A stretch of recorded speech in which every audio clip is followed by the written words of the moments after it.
இப்போ பாருங்க, நமக்கு வந்து ஆசீர்வாதம் வந்து வேலை செஞ்சு அதனுடைய ரிசல்ட் எல்லாம் உண்டான பிறகுதான் மற்றவங்க காண்கிறார்கள். ஏன்னா அவங்க வந்து பைபிளை படித்து தெரிஞ்சுக்கிறது இல்லை ஆசீர்வாதத்தை. அவங்க வந்து ஒரு வெளிப்பாடாக அதை பெற்றுக்கொள்ளலை. அவங்க எப்படி பார்க்குறாங்க ஆசீர்வாதத்தை பார்த்து தான் அவங்க தெரிஞ்சு, ஓஹோ இந்த ஆள் ஆசீர்வதிக்கப்பட்டவர் அப்படிங்கிறது அவங்களுக்கு புரியுது. ஏதோ சில காரியங்கள் நல்லா நடக்கிறத பார்த்து அவர்கள் ஆசீர்வதிக்கப்பட்ட ஒரு மனுஷன் என்று புரிந்து கொள்கிறார்கள் ஒழிய அவர்கள் ஒன்றும் வெளிப்பாடாக புரிந்து கொள்ளலை. நாம் வெளிப்பாடாக புரிந்து கொள்ளணும், அப்போ தான் ஆசீர்வாதத்தை பெற்று அனுபவிக்க முடியும்.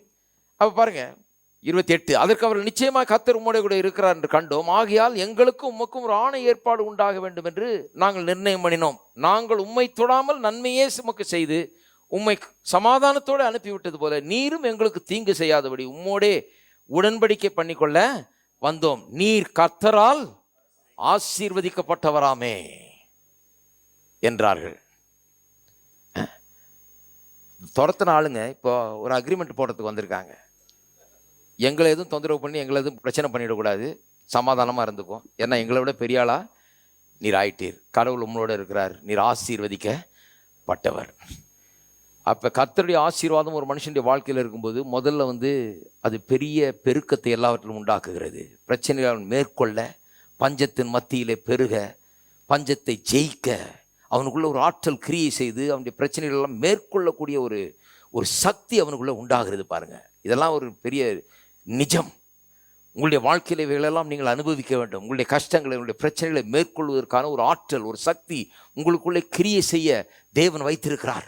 அது கிரியை செய்யும். அநேருக்கு இதை பற்றி எதிர்பார்க்கறதும் இல்லை, இதை பற்றி யோசித்து பார்க்கறது இல்லை.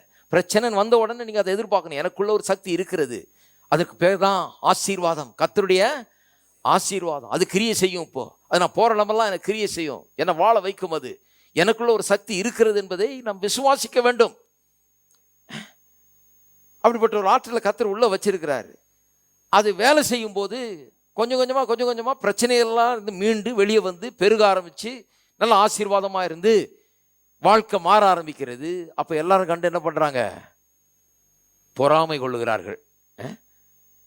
முதல்ல பார்த்து பரிதாபப்பட்ட ஆளுங்க இப்போ என்ன பண்ணுறாங்க? பொறாமை கொள்ளுகிறார்கள். ஆனால் பொறாமை கொண்டவொன்னும் முடிஞ்சிடல, அது ஒரு ஸ்டெப்பு தான் அது. அதுக்கப்புறம் அடுத்த ஸ்டெப் என்னன்னா பயப்படுறாங்க. இவர் இவ்வளோ பெரிய ஆள் ஆகிட்டாருன்னு சொல்லி பயப்படுகிறார்கள்.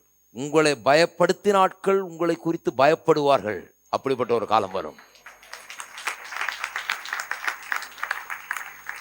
இதெல்லாம் வாழ்க்கையில நிஜமாய் அனுபவித்து பார்க்க வேண்டும். இதெல்லாம் வந்து ஏதோ கதை கிடையாது. இது ஈசாக்கின் கதையும் கிடையாது, ஆபிரகாமின் கதையும் கிடையாது. ஆபிரகாமின் ஆசீர்வாதம் எனக்கு வந்து சேரும்படியாக கல்வாரி சிலுவையிலே இயேசு சாபமாகி எனக்கு ஆசீர்வாதத்தை கொண்டு வந்து தந்திருக்கிறார். இதுதான் ஆசீர்வாதம். இது என்னுடைய